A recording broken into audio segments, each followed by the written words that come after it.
प्रभूच्या नावाला धन्यवाद देऊ. तुम्ही या सुंदरसा वेळ, आजचा वेळ विशेष वेळ आहे, विशेष अशी घटिका आहे आज.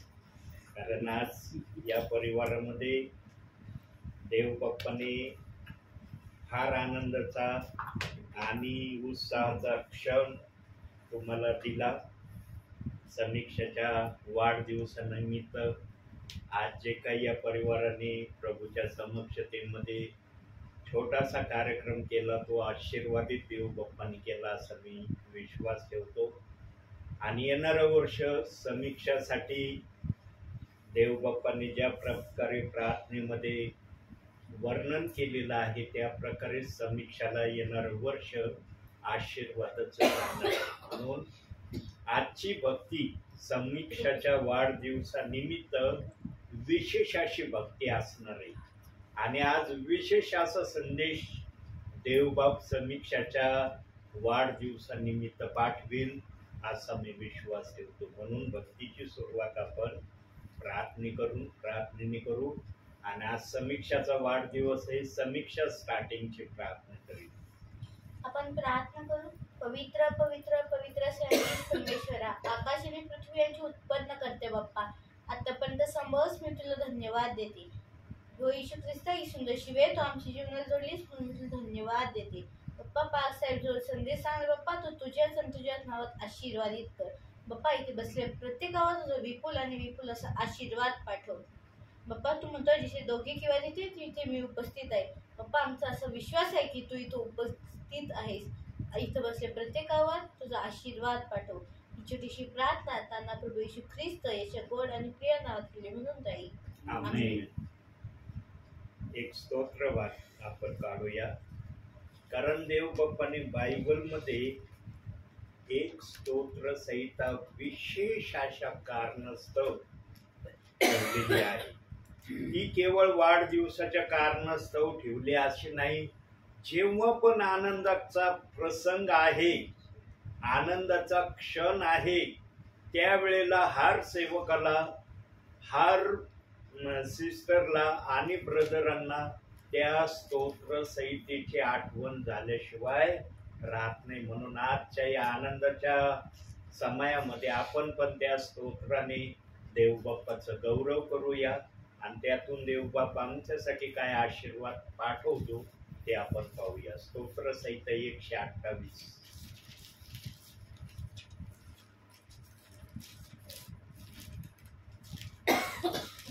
धन्य तो पुरुष जो परमेश्वराचे भय धरितो, जो त्याच्याच मार्गांनी चालतो.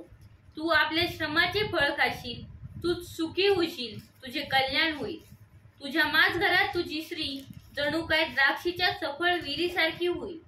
तुझी मुले तुझ्या मेजाभोवती जैतुनाच्या रोप्यासारखी वाढतील. पहा, परमेश्वराचे भय धरणारा पुरुष याप्रमाणे आशीर्वाद पावेल.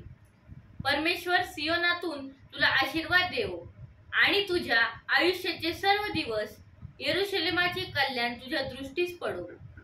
तुझ्या मुलांची मुले तुझ्या दृष्टीस पडोत. इस्रायेलात शांती असो.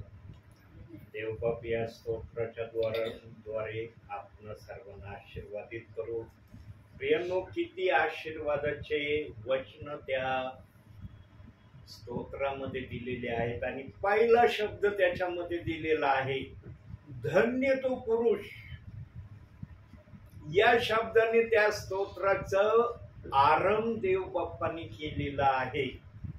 प्रियांनो, धन्य नाव घेणं इतकं सोपं नाही देवाच्या नजरेमध्ये. आज आपण धन्य म्हणून जातो. आपण आपल्या बोलण्यातून कोणाला पण धन्य म्हणतो किंवा उद्गारवाचक शब्दातून धन्य बोलण्याचा आपण प्रयत्न करतो किंवा प्रश्न चिन्हातून पण आपण धन्य हा शब्द बोलण्याचा प्रयत्न करतो. पण देवाच्या मुखातून धन्य शब्द निघणं हे साधारण नाही. आणि मग त्या धन्य पुरुषाला काय काय देव बाप्पाने द्यायचं ठरवलंय ते सर्व काही खाली दिलेलं आहे. प्रियांनो, सर्वात मोठा आशीर्वाद त्या स्तोत्रामध्ये कोणता देव बाप्पाने दिलाय? तुझ्या मुलांची मुले तुझ्या दृष्टीस पडो. प्रियांनो, या आशीर्वादासारखा ना या भूतलावर दुसरा कोणताच आशीर्वाद नाही. धन्य ते नेत्र आहेत की जे आपल्या मुलांची मुलं पाहण्याची अपेक्षा देव बाप्पाकडे करतात. पण ही अपेक्षा करत असताना देव बाप आम्हाला सांगत आहे की तुम्हाला पण काहीतरी करणं आवश्यकतेचं आहे. प्रियांनो, मी नेहमी सांगत असतो माझ्या संदेशामध्ये पवित्र आत्मा बहुतांशी वेळेला एक उद्गार सांगितल्याशिवाय राहत नाही. आणि ते काय उद्गार आहे? आडात असलं तर पावऱ्यात येईल. प्रियांनो, ज्या आई बापांना चांगले संस्कार आपल्या आई वडिलांनी दिलेले आहेत ते आई बाप आपल्या मुलांना चांगले संस्कार लावल्याशिवाय राहत नाही. बघ कसे कसे संस्कार आहेत ते जरा वचनातून आपण पाहूया. अनुवादाचं पुस्तक 6वा अध्याय 7वं वचन.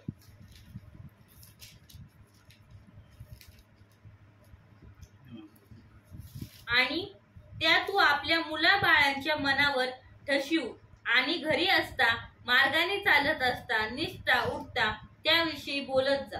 प्रियांनो, ज्या आई बापांच्या मुखामध्ये सर्वप्रथम देवाचं भय आहे. भय असणं हे जीवनाच्या आशीर्वादाचा आरंभ आहे. भय असलं तर आम्ही सगळ्या गोष्टी करण्यामध्ये स्वतःला त्या प्रकारे बनवण्यासाठी तयार करण्याचा प्रयत्न करू.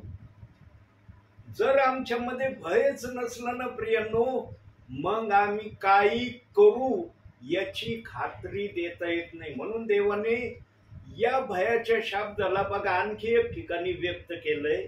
नीतिसूत्रे 1 अध्याय 7वं वचन. बघा तिथं पण काय म्हणतोय प्रभू? परमेश्वराचे भय ही ज्ञानाचा प्रारंभ होय, पण मूर्ख लोक ज्ञान व शिक्षण तुच्छ मानतात. पाहिलं, देवाने पण भय या शब्दाला किती मोठं प्राधान्य दिलंय. प्रियांनो, भय असणं फार महत्वाचं आहे. स्वर्गामध्ये लुसिफरने जेव्हा परमेश्वराचं भय सोडून दिलं तेव्हा तो त्याच्या विरोधात वागायला त्यांनी स्टार्ट केलं. न तर बायबलचा आत्मा आम्हाला शिकवतो, सांगतो की लुसिफर हा संगीताच्या माध्यमातून प्रभू परमेश्वराला नेहमी खुश आणि प्रसन्न करायचा. इतका महान परमेश्वर, पण लुसिफरच्या वाद्याच्या आवाजाने अतिशय प्रसन्न व्हायचं, त्याचं मन भरून जायचं आणि त्याला वाटायचं या माझ्या पुत्रासाठी मी काय करू. परंतु याच पुत्राला पुढे चालून अशा प्रकारचा अभिमान त्याने आपल्यामध्ये आणण्यास सुरुवात केली.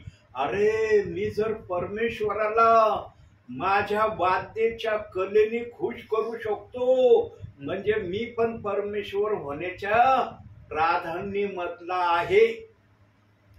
त्याला सर्वात मोठी अपेक्षा इच्छा त्याच्या मनात काय आली? मी परमेश्वरासारखा आहे.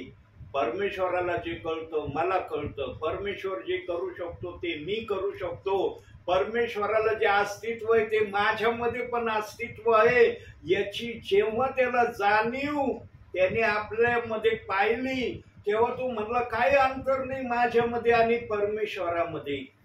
म्हणून त्याने स्वर्गामध्ये परमेश्वराचं भय धरणं सोडून दिलं आणि स्वर्गदूतांना आपल्या बाजूने तो उभं करायला सुरुवात केली. कोट्यावधी स्वर्गदूतांना त्यांनी आपल्या बाजूने उभं केलं. त्याला वाटलं परमेश्वर एवढ्या कोट्यावधी स्वर्गदूताची मेजॉरिटी पाहून मला परमेश्वर होण्याचा अधिकार देईल. ज्याच्याजवळ जे अस्तित्व असतं ना ते अस्तित्व दुसऱ्यामध्ये कधीही नसतं. म्हणून परमेश्वराने त्याला सांगितलं, पण चांगल्या शब्दात सांगितलं असं, लुसिफरा तू निर्मिती आहे, मी निर्माता आहे. निर्माता कधी? कोणाला दुसरी जागा देत नाही. तू निर्मिती आहे, निर्मितीच्या जागेवर तू राहा, पण त्याने ती जागा सोडली. आज हा आपला विषय नाहीये. सांगायचं यातून काय आहे की तुम्ही उभयतांनी आपल्या मुलांना योग्य ते वळण लावलेलं आहे. त्यांच्यामध्ये सर्वात मोठी प्रक्रिया तुम्ही काय जागृत केलेली आहे? भय धरण्याची प्रक्रिया यांच्यामध्ये तुम्ही अशी ठसवलेली आहे की या भयाच्या माध्यमातून हे आपल्या जीवनामध्ये टॅलेंटेड मार्गाने गेल्याशिवाय राहणार नाही. आणि यांच्यामध्ये ते गुण यायला वेळ लागणार नाही जे गुण बायबलमध्ये सांगण्यात आलेले आहेत. आणि तुमच्या मुली बायबल वाचन करणाऱ्या पण आहेत. यांनो, काही परिवारातल्या मी मुली पाहतो, माझ्याजवळ अनुभव आहेत आणि मी अनुभवातून बोलणारा सेवक आहे. जे खरं आहे ते खरं आहे, खऱ्याला मरण नसतं आणि खरं सांगितलं पण जातं. काही मुली अशा आहेत प्रियांनो, पाहतो सेवामध्ये, की त्या बायबलला हातच लावत नाही. अहो, बायबलला हात लावणं द्या सोडून. मी जर काही परिवारामध्ये गेलो ना, तर काही मुली ना प्रार्थनेलाच बसत नाही. सेवक आले ना तर काही कारणानिमित्त काही कारण सांगून दुसऱ्या रूम मध्ये जाऊन बसतात. माझ्याजवळ अनुभव आहे आणि मी अनुभवातून बोलणारा सेवक आहे. बसत नाही प्रार्थनेला, टाळमटाळ करतात. थोडक्यात म्हणजे प्रियांनो, ज्यांच्या हृदयात भय नसतं ना तेच असं करू शकतं. ज्याच्या हृदयात भय असतं ना, आज समीक्षा थोडी मोठी झालेली, परंतु मला आठवतं एक प्रसंग देवबाप मला आठवून देतोय की जेव्हा समीक्षा लहान होती आणि एक दिवशी मी प्रार्थनेला आलो. त्या दिवशी आजी आणि नात दोघीच घरात होत्या आणि समीक्षा लहान होती त्यावेळेला. मी जसा आलो, मला नव्हतं माहिती की आज तुम्ही कुठेतरी बाहेर गेलेले होते आणि समीक्षा एकटीच होती. आता मी म्हटलं, अरे बापरे, समीक्षा एवढी लहान आहे. जसं मी दारात आलोय आतमध्ये रूम मध्ये जाऊन लगेच पाण्याचा ग्लास घेऊन समीक्षा, मी बसतोय खुर्चीवर, मला पाणी दिलं. मी ते पाणी पितोय काही वेळातच चहा बनवून आणलं. मी म्हटलं, अरे बापरे समीक्षा, तुला चहा येतो का बनवता? म्हणलं, तू किती छोटी, म्हणलं, पण तुला कस काय चहा बनवता आलं? मग आजींनी सांगितलं, म्हणे ते आईचं बघती, म्हणे आई काय काय करते. म्हणजे त्यावेळेला समीक्षा अतिशय लहान होती. आता मला सांगता येणार नाही त्यावेळेला कोणत्या येत होती समीक्षा, पण तिच्या हातचा मी चहा पिलो होतो. इतका ब्रिलियंट चहा केला होता समीक्षाने. म्हणलं, बापरे, एवढ्या लहानपणामध्ये समीक्षाला इतका सुंदर चहा बनवता येतोय. मी अतिशय आवडीने खाल्ला होता. प्रियांनो, मला यातून काय सांगायचंय तुम्हाला, वळण असलं तर बनवता येईल काही, पण वळणच नसलं, लक्षच नसलं तर काय बनवणार आहे, काय देणार आहे? बघा, बोलताना माझ्या मुखातून पवित्र आत्मा पिण्याऐवजी खाल्ला म्हणलं. हे असतं पवित्र आत्मेची समक्षता की पवित्र आत्मा किती रशली माझ्यामधून आपलं कार्य करतोय. प्रियांनो, आज समीक्षेच्या या वाढदिवसानिमित्त 3 गोष्टी मी आज आपल्या समोर ठेवणार आहे. तुमच्यासाठी पण आहे, माझ्यासाठी पण आहे. असं नाही की माझ्यासाठी नाही, तुमच्यासाठीच आहे आणि फक्त समीक्षाला अनुषंगून आहे, सर्वांसाठी आहे. पण समीक्षासाठी विशेष आहे, कारण तिचा आज वाढदिवस आहे म्हणून तिच्यासाठी विशेष आहे. त्या 3 गोष्टी, त्यातली पहिली गोष्ट आपण बघूया बायबल मधून, काढूया त्यासाठी एक वचन, अनुवादाचंच पुस्तक काढूया, 6वाचा अध्याय काढू, 2रं वचन. बघा तिथं काय लिहिलंय.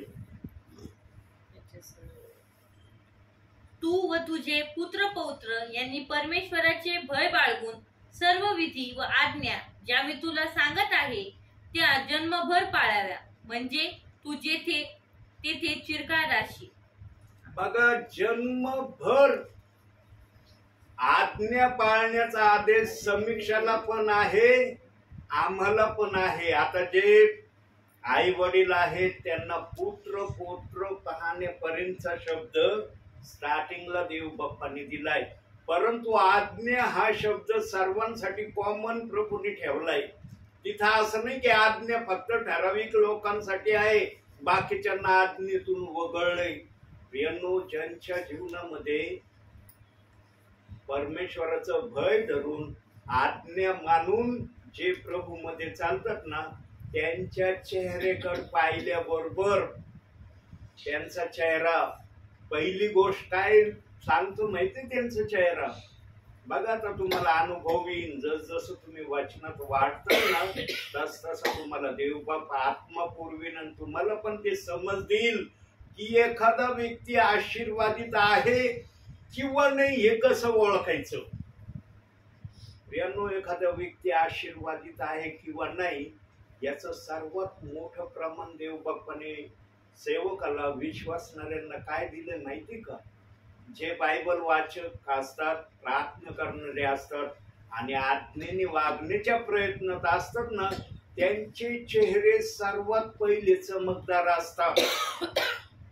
बघा समीक्षेच्या चेहऱ्याकडे, किती चेहऱ्यावर प्रसन्नता आहे, किती चेहऱ्यावर तेज आहे, हे ते प्रमाण आहे. प्रियांनो, हे देवापासून मिळालेला आशीर्वाद आहे. हे देवाच्या अनुशासनामध्ये राहण्याचा देव बाप्पांनी दिलेलं बक्षीस आहे. नाही तर काहींचे चेहरे तुम्ही बघा प्रियांनो.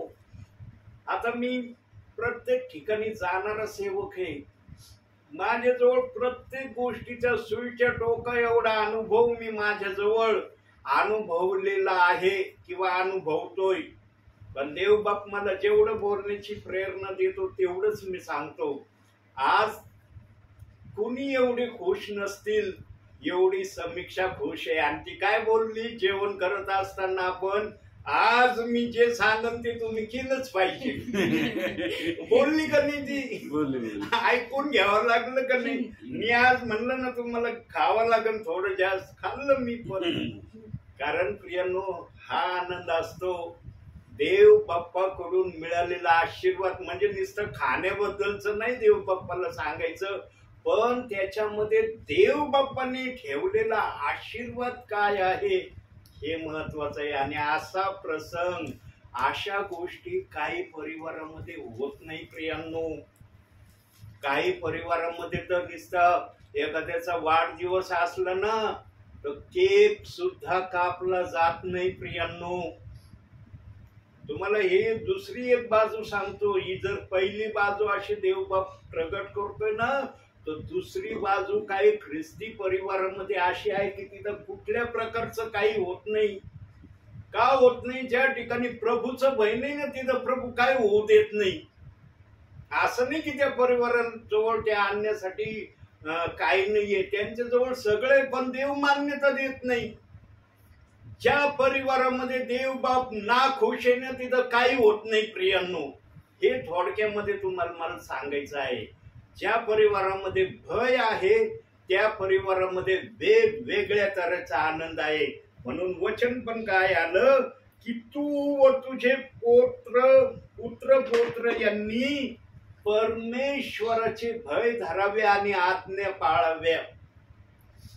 प्रियांनो, आई बाप नेहमी आपल्या मुलांना भय धरण्याच्या मार्गामध्ये प्रथमतः त्यांची जीवनाची सुरुवात करतात. मग भयामध्ये काय काय करायचं, भय कशा कशाचं धरायचं ते स्वतः प्रथम आई वडील करतात. आणि नेहमी लक्षात ठेवा प्रियांनो, मुलं आई बापांकडे पाहूनच वाढत असतात आणि त्यांचे संस्कार त्यांच्यामध्ये यायला सुरुवात होत असतात प्रियांनो.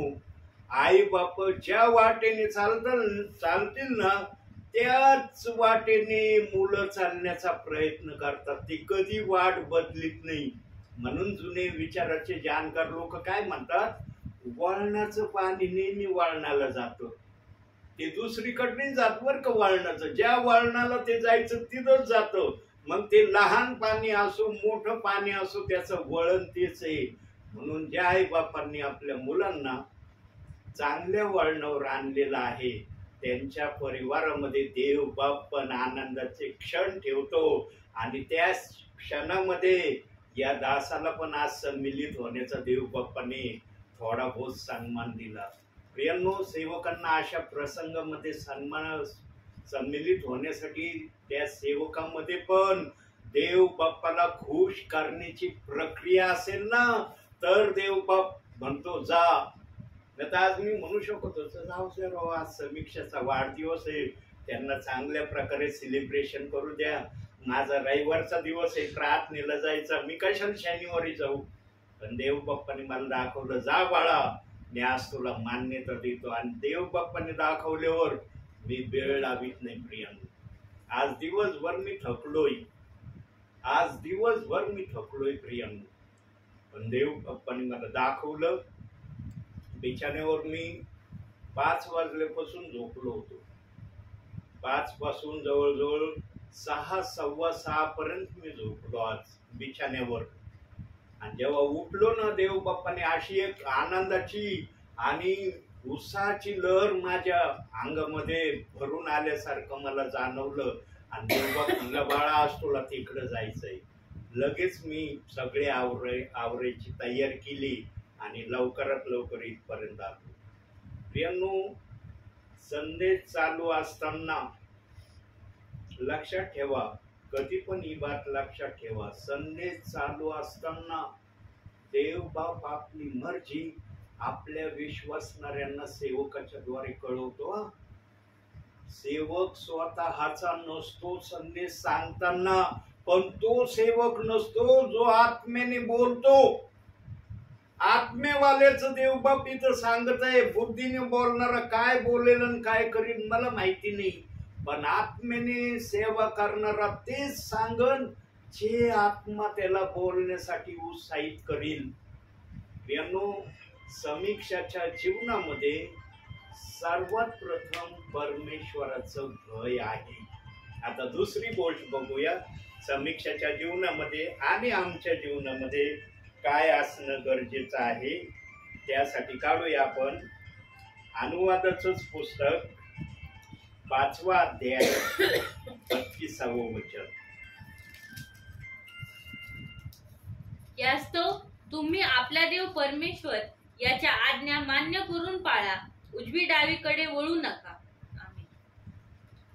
फार महत्वाची गोष्ट शेवटच्या भागामध्ये तिथं सांगितली.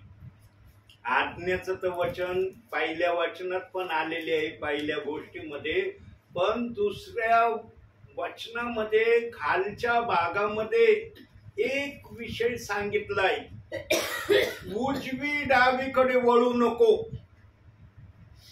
प्रियांनो, या उजवी आणि डावी मध्ये देव बाप्पाला भरपूर काही सांगण्याचं प्रयोजन आहे. पण देव बाप्पाचा आत्मा पण ज्या समयाची प्रक्रिया चाललेली आहे ना, त्या समयाला धरून उजवी डावीच्या विषयात बोलण्यास पवित्र आत्म्याजवळ शब्द आहेत.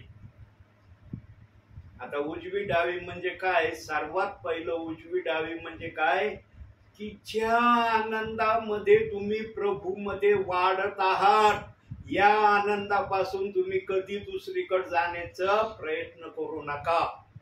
या आनंदाला तुम्ही सदैव आपल्या जवळ धरून राहा. आणि या आनंदाला आपल्या जवळ धरून राहण्यासाठी आम्हाला बायबलकडे लक्ष देण्यापेक्षा दुसरा चांगला मार्ग कोणताच नाही.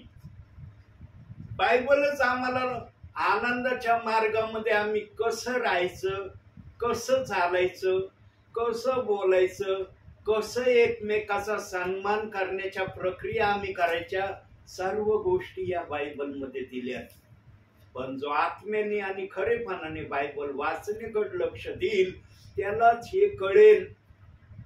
आता उजवी डावीचा दुसरा एक मोठा अर्थ आहे. पण या ठिकाणी आज समीक्षाचा वाढदिवस आहे आणि समीक्षा आज ज्या आनंदामध्ये आहे ना, जो आनंद तिच्या हृदयामध्ये देव बाप्पाने ठेवलाय, त्या आनंदामध्ये देव बाप्पाने तिला तेच शब्द किंवा तीच वाक्य समीक्षासाठी पुरवेल जे तिच्या भावी जीवनासाठी आशीर्वादाचं कारण आहे. काय देवबाप्पाने समीक्षासाठी शब्द उद्गारलेत, येणारं वर्ष तुझ्यासाठी आनंदाचं, समृद्धीचं, भरभराटीचं आणि सर्व प्रकारचे आशीर्वाद तुला मिळावे या अनुषंगाचं जावं. प्रियांनो, देवबाप्पाच्या उपस्थितीमध्ये सेवकाच्या मुखातून जे शब्द बाहेर पडतात ना, ते देवबाप्पाकडून आलेलं त्या बाळासाठी गिफ्ट आहे. आज प्रार्थनेला ना इतकं प्राधान्य काही जण देत नाही. काही जणांना प्रार्थना म्हणजे एकदम साधारण विषय वाटायला लागलाय. प्रार्थना साधारण विषय नाही. प्रार्थना असा विषय आहे प्रियांनो की प्रार्थनेच्या माध्यमातून मोठमोठे कार्य देव बाप करण्यास समर्थ आहे. म्हणून पाऊल आपल्या पत्रात नेहमी म्हणत आहे, हर पत्रामध्ये माझ्यासाठी तुम्ही प्रार्थना करा. प्रेषित असूनही तो विश्वासणाऱ्याकडे प्रार्थनेची अपेक्षा करायचा. आणि जे सेवक आत्म्याने खरेपणाने सेवा करतात, मंडळी सांभाळतात, त्या सेवकाची पण त्यांच्या विश्वासणाऱ्याकडून हीच आशा आहे की विश्वासणाऱ्यांनी सेवकासाठी प्रार्थना करावी. प्रियांनो, तुम्हाला मागील दिवसात सांगितलं होतं, तुमच्या ध्यानात आहे का नाही माहित नाही, पण प्रभू मला आठवण करून देतो. एक सेवकासाठी प्रति दिवशी तुम्ही प्रार्थनेत आठवण ठेवायला स्टार्ट करा. 15 दिवस तुम्ही जर या प्रकारे एक सेवकासाठी, मग तुम्ही रिपिटेशन मध्ये त्या सेवकाला जरी आणलं ना, तुम्हाला 15 सेवकांचे नाव नसले माहिती, एखाद्या सेवकाला तुम्ही रिपिटेशन मध्ये परत परत जर प्रार्थनेत आणलं तर देवबाप ते नाराजीचा स्वर समजत नाही, आशीर्वादाचा स्वर तो देवबाप्पाच्या नजरेत आहे. पण सेवकांसाठी प्रार्थना जर तुम्ही केल्या नाही तर देवबाप तुमच्या प्रार्थनेमध्ये तो स्वाद, तो आशीर्वाद पाठवणार नाही, ज्या आशीर्वादाला पाठवण्याची देवबाप इच्छा करतो. कारण अंतिम समयामध्ये देवबाप सेवकांचं सर्वात मोठं संरक्षणाचे माध्यम विश्वासणाऱ्यांना देवबाप्पाने केलेलं आहे. आणि ज्यांना ही आत्मेची भाषा देवबाप्पाची कळेल ते रोज एका तरी सेवकासाठी प्रार्थना करतील. प्रियांनो, तुमच्या घरात कॅलेंडर असेल, कॅलेंडरला रोज तुम्ही 15 दिवस फक्त खुणा करा. 15 दिवस, कायमच्या खुणा नाही करायच्या. 15 दिवस तुम्ही फक्त विश्वासाने कोणत्याही सेवकासाठी एक शब्दाची प्रार्थना करा. काही जणांना प्रश्न पडतो, आता सेवकासाठी प्रार्थना करायची, मग माझं तो काही विषय नाही, काय मागू सेवकासाठी, काय बोलू सेवकासाठी. सेवकांना आशीर्वाद दे प्रभू, एवढं जर वाक्य बोललं ना, तुम्हाला जे काय बोलायचं ते सगळं तुम्ही या वाक्यामध्ये देवबाप्पाला कळवलं. 15 दिवस विश्वासाने कॅलेंडरला खुणा करा प्रियांनो, तुम्ही विश्वासाने करा. आणि 16व्या दिवसापासून देवबाप तुमच्या जीवनामध्ये काय परिवर्तनाच्या प्रक्रिया करायला सुरुवात करतो याचा प्रत्यक्षात अनुभव घेऊन बघा. याचा अर्थ असा मी बोलतो याच प्रक्रियेने होईल असं नाही. कधी कधी देव 5 दिवसानंतर पण करेल, कधी कधी देवाला वाटलं तर 9 दिवसानंतरही करेल. तो मनाचा राजा आहे, मनाचा मालक आहे. तो कोणत्याही समयाला एखाद्याच्या विश्वासाच्या प्रार्थनेचे आशीर्वाद या प्रक्रियेमध्ये पण देऊ शकतो. पण कमीत कमी 15 दिवसाचं स्टेज देव बाप्पांनी फायनल ठेवलाय की 15 दिवस तुम्ही विश्वासाने अशा प्रार्थना करा.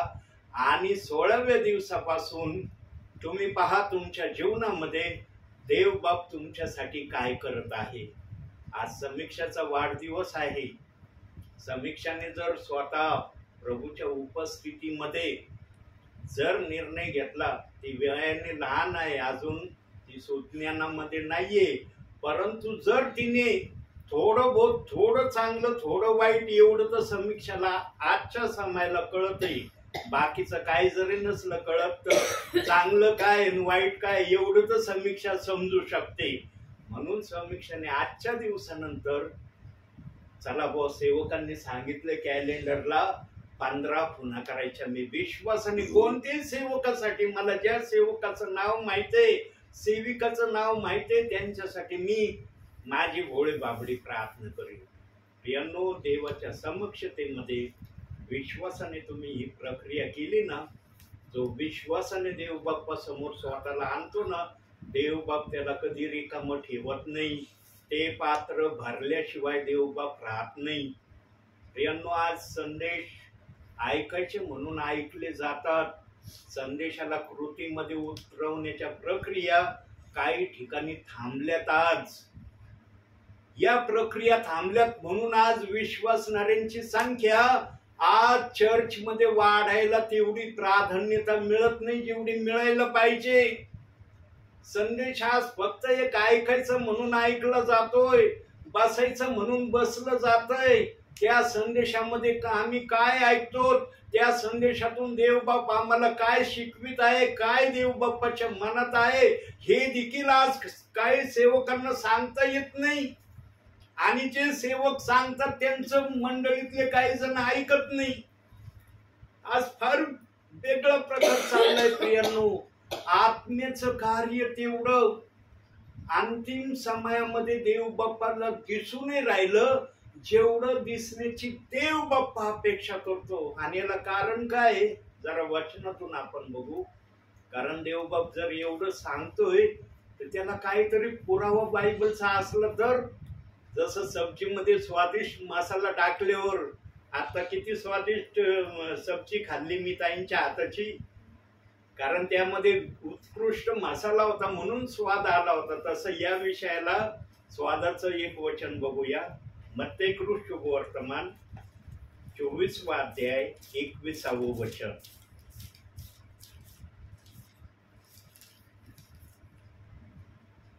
कारण हा वाच बाळा. कारण जगाच्या प्रारंभापासून आतापर्यंत आले नाही व पुढे कधीही येणार नाही असे मोठे संकट त्यावेळी येईल. अंतिम समयामध्ये आजूबाजूच्या संकटांकडे ज्यांचं लक्ष जाईल त्यांना प्रभूच्या सांगण्याप्रमाणे करण्यामध्ये आनंद राहणार नाही. म्हणून पेत्राच्या उदाहरणापेक्षा मोठा अनुभवाचं उदाहरण देव बाप्पाच्या नजरेमध्ये कोणतंही नाही. जोपर्यंत पेत्र प्रभू समोर होता आणि पाहत होता प्रभूला, तोपर्यंत तो पाण्यावर चालला. पण जेव्हा त्यांनी डावी उजवीकडे पाहिलं लगेच डुबायला लागला. शारीरिक जीवनात या गोष्टीला देवबाप कसं सांगू इच्छित आहे, जोपर्यंत विश्वासणारा प्रभूच्या भयामध्ये, प्रभूच्या आज्ञेमध्ये स्वतःला ठेवील, तेव्हा जगाच्या स्थापनेपूर्वी प्रभूने काय ठरवून ठेवलंय त्याचं त्याला भय राहणार नाही. पण जो कुणी प्रभूच्या नियंत्रणामध्ये स्वतःला ठेवणार नाही ना, मग हे भय जे आता वचन वाचलं, हे भय त्यांना देवाच्या सानिध्यामध्ये तेवढं यायला येऊ देणार नाही. ते कधी कधी आडखळण्याचे कारण होतील. प्रियांनो, आज काही जण चर्चला जात नाही, काही जणांना चर्चला जाणं आज आवडत नाही. प्रियांनो, इथपर्यंतच्या प्रक्रिया मी अनुभवल्यात. माझ्याजवळ अनुभव आहे आणि त्या परिवारात मला देव बाप्पांनी नेलेले पण आहे. आणि मी त्यांना विचारलं पण, आज तुम्ही चर्चला गेले होते का? तर काही जण म्हणले आम्ही नाही गेलो. म्हणलं का नाही गेले? म्हणे आम्हाला काम होते. यांनो, देवाच्या कामापेक्षा कोणतंच काम जगामध्ये मोठं नाही. आणि समीक्षा या गोष्टीमध्ये अग्रसर आहे की ती चर्चला जाणारी नेहमी आहे. यांनो, चर्च कधीही आम्ही बुडवू नये. चर्च मध्ये एक अनुभव, एक आशीर्वाद देव बाप्पाने ठेवलेला आहे. पण ज्या ठिकाणी आडात आहे तर पावऱ्यात येईल, जिथं आडातच नाहीये मग पावऱ्यात येईल याची कधी अपेक्षा ठेवू नका. आत्म्याने भरलेल्या सेवकाजवळ आत्म्याच्या प्रेरणेने चालण्याचा निरोप आहे. कारण त्याला आत्मा सांगतो, सांग या मार्गाने माझ्या विश्वासणाऱ्यांना वाढव. आणि प्रियांनो, दुसरी गोष्टी देव बाप्पाने सांगितली, ती काय सांगितली? आज्ञा पाळायच्या आणि उजवी डावीकड म्हणजे देवाशिवाय कोणत्याही गोष्टीला मोठं समजायचं नाही. आता तिसऱ्या गोष्टीकडे जाऊ. फायनल 5 मिनिटं या तिसऱ्या गोष्टीतून बोलतो, मग थांबतो. काढूया त्यासाठी स्तोत्र संहिता 88:13. अतिशय महत्वाचा शब्द आहे तिसरा. मी तरही परमेश्वरा तुझा धावा करतो. प्रातःकाळी माझी प्रार्थना तुझे पुढे सादर होते.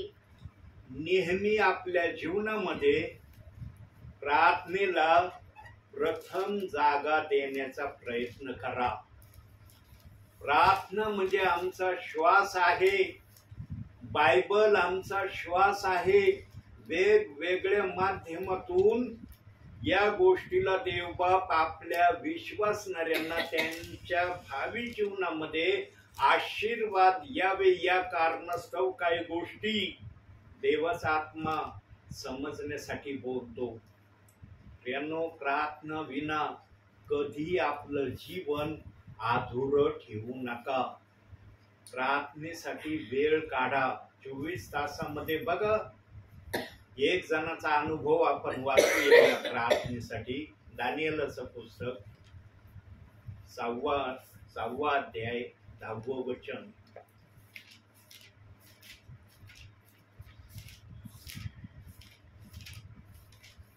दानिएल 6वा अध्याय 10वं वचन. येझकेलाच्या नंतर यशाया, यिर्मया, येझकेल, दानिएल.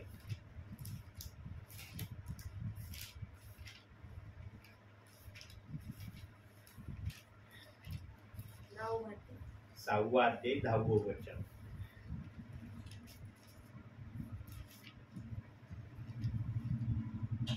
या फर्मानावर सही झाली आहे असे दानिएलाने ऐकले. तेव्हा तो आपल्या घरी गेला. त्याच्या खोलीतल्या खिडक्या यरूशलेमेच्या दिशेकडे असून उघड्या होत्या. त्याने आपल्या नित्यकर्माप्रमाणे दिवसातून 3दा गुडघे टेकून प्रार्थना केली व आपल्या देवाचा धन्यवाद केला. काय केलं दानिएलाने? देवाचा धन्यवाद. एवढा मोठा संदेष्ट होता, पण देवाचं भय. थँक्यू.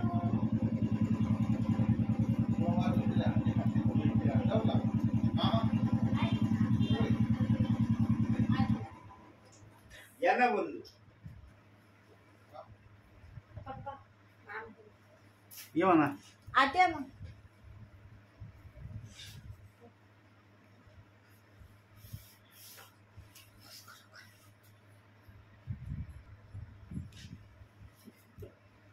इतका मोठा संदेष्टा होता दानिएल, पण तो दिवसातून 3 वेळेस प्रार्थना करणारा होता. एवढा मोठा नबुकदनेस्सर राजाने एक फरमान काढलं होतं, पण दानिएलाने ते फरमान देवापेक्षा मोठं समजलं नाही. अख्खी प्रजा दानिएलाच्या फरमानाप्रमाणे वागत होती, पण एकटा दानिएल असा होता की तो त्या फरमानाच्या विरोधात चालत होता. म्हणून त्याला सिंहाच्या गुहेत टाकलं. हे वारंवार देवबाप बोललेलं आहे आपल्या या ठिकाणी, 1-2 वेळेस बोललाय. पण आज हे सांगणं देवबाप्पाला का आवश्यक होतं?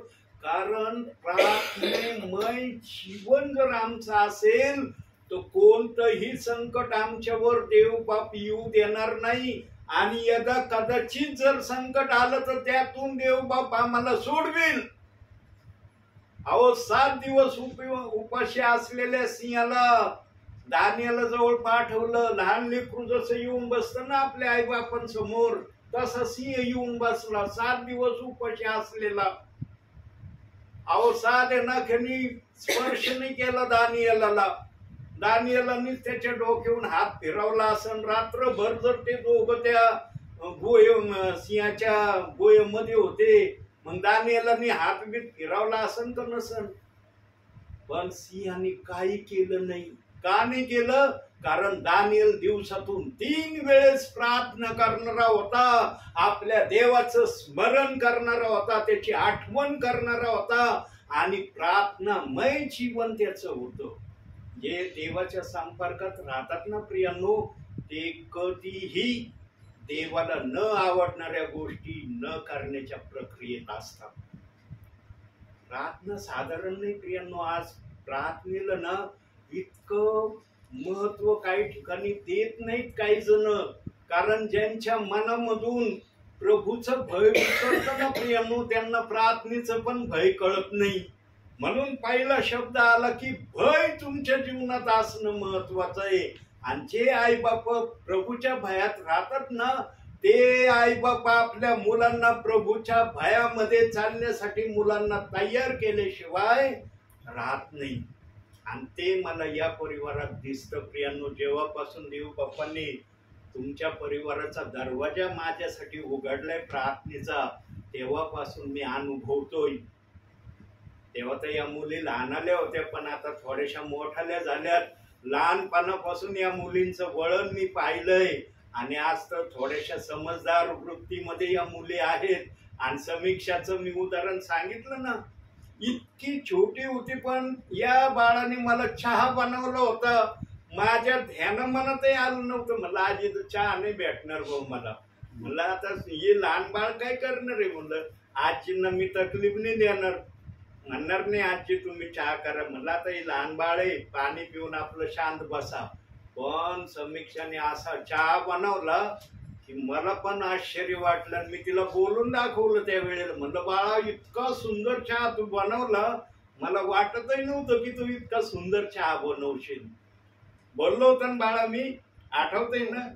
कारण देव बाप आठवण करून देणारा देव बाप आहे. मी जरी विसरलो वयामानाप्रमाणे, पण देव मला आठवण करून देतोय. या बाळाचा आज जो वाढदिवस आहे, या बाळाने तुझ्यासाठी काय बनवलं होतं. बघा देव किती ग्रेट आहे. या बाळाचा सन्मान अशा प्रकारे देव बाप वाढदिवसाच्या निमित्तानं प्रगट करत आहे. प्रियांनो, शेवटी एक वाक्य बोलतो आणि थांबतो. बोलायला पुष्कळ आहे पण वेळ फार जोराने पळत आहे. शेवटी एक वाक्य बोलतो. ज्या मार्गामध्ये तुम्ही चाललात ना, या मार्गाला कधी बदलण्याचा विचार आपल्या जीवनामध्ये करू नका. याच मार्गाने चला. आणि या मार्गाने जर चालले ना तुम्ही, तुमचं खात्रीने स्वर्गात जाणं निश्चित आहे. आता का निश्चित आहे ते एक सांगतो 1-2 मिनिटात. कारण जो सेवक आत्म्याने खरेपणाने तुम्हाला बायबलचं शिक्षण देतो ना, तो सेवक प्रभूला विनंती करीन. त्याच्या समयात काय विनंती करीन. प्रभू पृथ्वीवर असताना असा असा परिवार, जरी त्यांना एवढं प्रभूचं काही माहिती नव्हतं, पण ते प्रभूचं ऐकण्याची इच्छा ठेवत होते. माझी इच्छा आहे की ते स्वर्गात यावे. आणि प्रियांनो, तुम्ही जर देव बाप्पाची इच्छा पूर्ण केली, मग तर विचार करायला जागाच राहत नाही. सेवकाला बोलायची संधी पण नाही मिळणार की त्यांच्यासाठी मी मध्यस्थी करतो. देव बाप तुम्हाला वचनाप्रमाणे आचरणात पाहिल, तुमचं डायरेक्ट स्वर्गात येणं होणार आहे.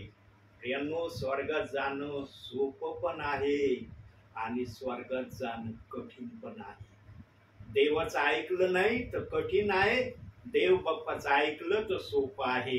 आणि जीवनामध्ये कधीही बायबल हे संपूर्णपणे पवित्र आहे.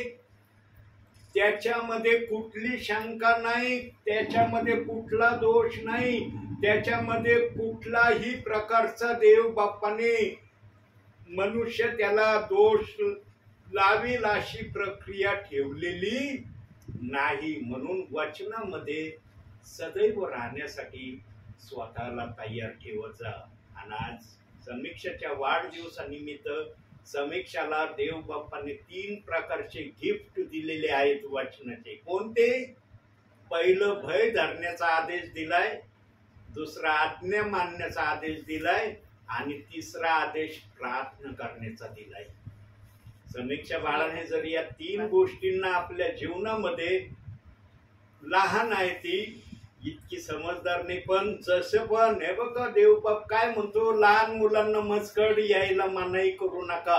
समीक्षा ज्या प्रकारे पण देव बाप्पाला आपल्या जीवनामध्ये खुश ठेवण्यासाठी प्रयत्न करीन ना, देवाचा आत्मा समीक्षाला अधिक आत्मिक ज्ञान देईल, ज्ञान बुद्धी चातुर्याने भरेल. म्हणून आजच्या या समीक्षेच्या वाढदिवसानिमित्त जे पण आधी वचन देव बाप्पाने वचनातून प्रगट केलंय त्यामध्ये समीक्षाला देव बाप्पा आशीर्वाद देव, हीच माझी प्रभुपट प्रार्थना आहे. म्हणून आजच्या या छोट्याशा संदेशातून देव बाप्पा तुम्हाला आणि मला भरपूर आणि भरपूर आशीर्वाद देव. आमेन. चालू राहू द्या, डोळे बंद करा, काही सेकंद आपण शांत राहूया, मनाला स्थिर करू, मनाला आपण देवाच्या प्रार्थनेसाठी एकाग्र करू.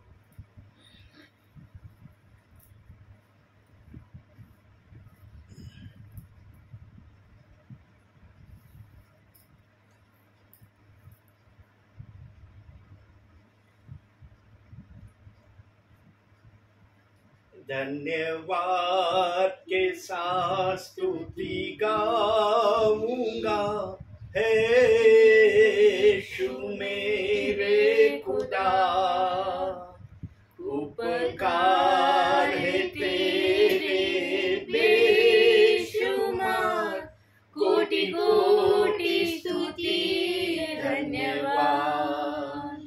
धन्यवाद के साथ स्तुति गाऊंगा, हे यीशु मेरे खुदा, उपकार तेरे बेशुमार, कोटि कोटि स्तुति धन्यवाद.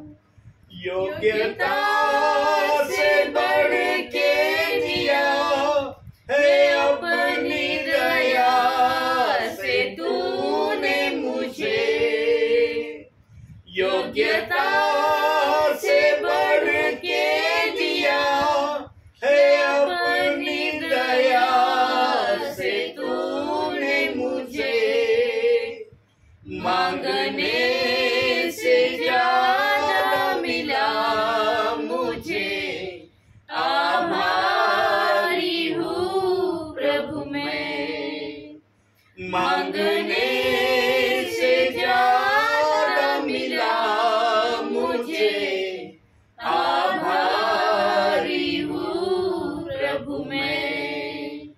धन्यवाद के साथ स्तुति गाऊंगा, हे यीशु मेरे खुदा, उपकार है तेरे बेशुमार, कोटि कोटि स्तुति धन्यवाद, कोटि कोटि स्तुति धन्यवाद, कोटि कोटि स्तुति धन्यवाद.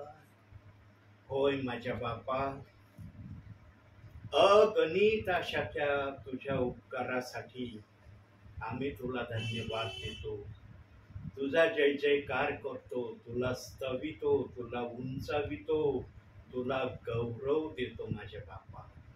स्वर्गीच्या देवा, ज्या ठिकाणी तू उपस्थित राहतो त्या ठिकाणी तुझं सर्व काही आहे माझ्या बापा. ज्या ठिकाणी तुझी उपस्थिती नाही त्या ठिकाणी काहीच नाहीये माझ्या बापा.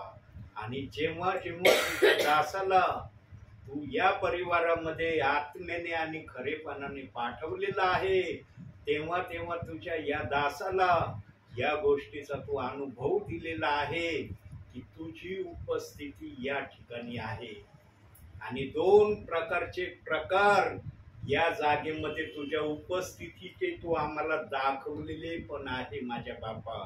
म्हणून या परिवारातले सर्व प्रियजन तुझ्या नियंत्रणात आहेत, यासाठी मी तुला धन्यवाद देतो, तुझं गौरव करतो माझ्या बापा. आज जे काही प्रभू आम्ही आहोत तुझ्या दयेने आणि कृपेने आहोत, म्हणून तुला धन्यवाद देतो, तुझं गौरव करतो, तुझी स्तुती करतो.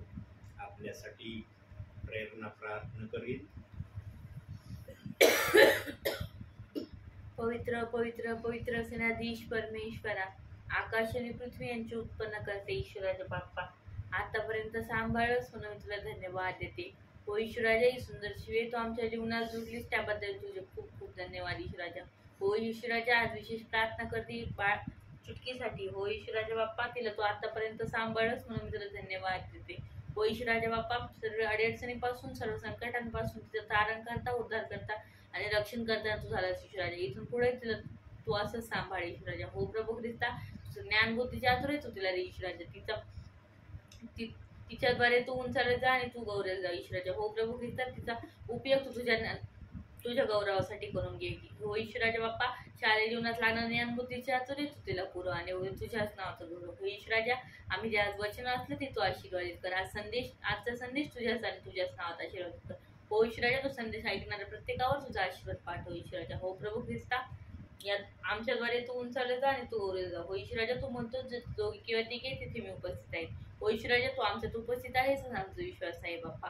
आमच्या सर्वांचा विश्वास तू पूर्ण कर. हो ईश्वराजा बाप्पा, प्रार्थना करते पाळे साहेबांसाठी. हो ईश्वराजा, तुझी वचन सेवा करत असताना ज्ञानबुद्धीच्या आतुर्याने तू त्यांना कर. हो ईश्वराजा बाप्पा, जाणं येणं त्यांचं तू आशीर्वादित कर बाप्पा. हो प्रभू ख्रिस्ता, त्यांना उत्तम आरोग्य दे आणि त्यांच्याद्वारे तू उंचावेल आणि तू गौरव जा. त्यांचा उपयोग तुझ्या सेवेसाठी करून घे आणि होती तुझ्याच नावाचा गुरु. हो ईश्वराजा, इथून पुढचा सर्व वेळ काळ समय मी तुझ्या हाती देतो. हो ईश्वराच्या बाप्पा, आम्ही रात्री झोपत असताना आमच्या घराभोवती दुरुस्त कुंपण ठेव. सर्व अडीअडचणीपासून सर्व संकटांपासून आमचं तारण करता, उद्धार करता आणि रक्षण करता तू.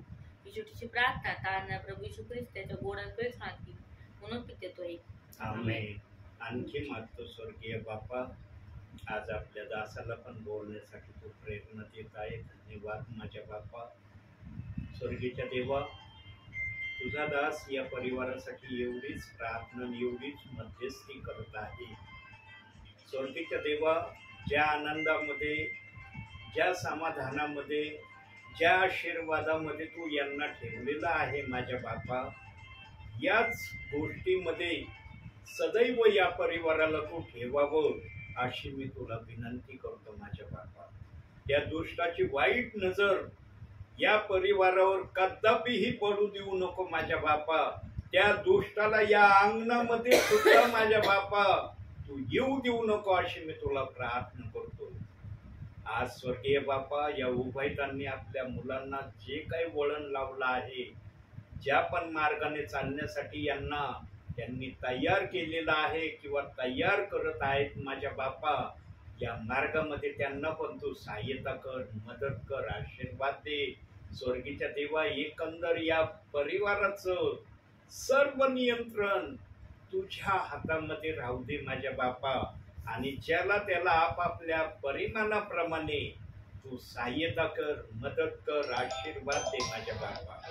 हे घर, ही जागा सदैव आशीर्वादाने भरलेली ठेव माझ्या बापा. या जागेमध्ये सदैव आनंद, उत्साह, जल्लोष, आनंद, समृद्धी या गोष्टींनी ही जागा सदोदित आनंदी अशी तू ठेव माझ्या बापा. या परिवारातले सर्व लहान थोर प्रियजन तुझ्या कृपेच्या हातात तू ठेव माझ्या बापा. आणि सर्वांच्या द्वारे तू सतत उंचावला जा, गौरविला जा अशी मी तुला प्रार्थना करतो. विशेष करून माझ्या बापा, आज समीक्षाचा जो काही वाढदिवस आहे, त्या बाळाला तुझ्या भयत आणि कृपेत तू वाढव माझ्या बापा. ज्ञान बुद्धी चातुर्य देऊन त्या बाळाचा तू सन्मान कर माझ्या बापा. मागील 13 वर्ष या बाळाला तू आपल्या भयत आणि कृपेत ठेवलं.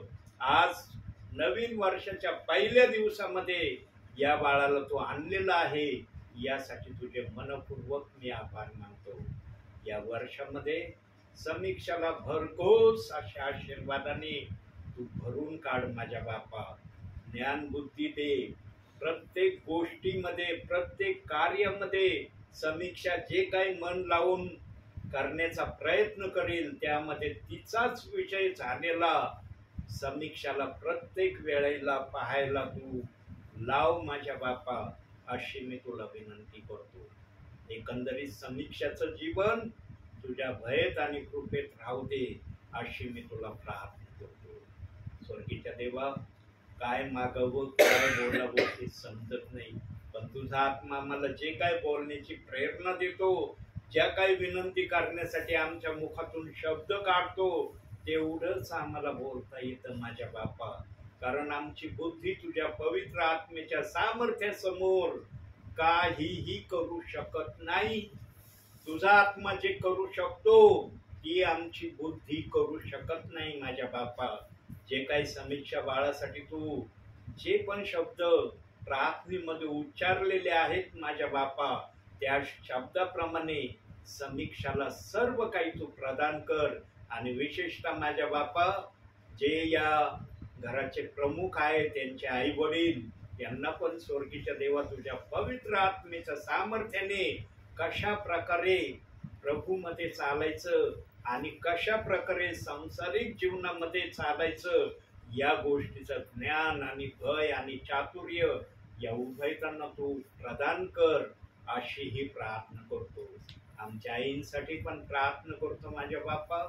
जे काही त्यांचे गुडघे दुखतात माझ्या बापा, ते गुडघे दुखणं नासुर येशू ख्रिस्ताच्या नावाने पूर्णपणे थांबू दे माझ्या बापा.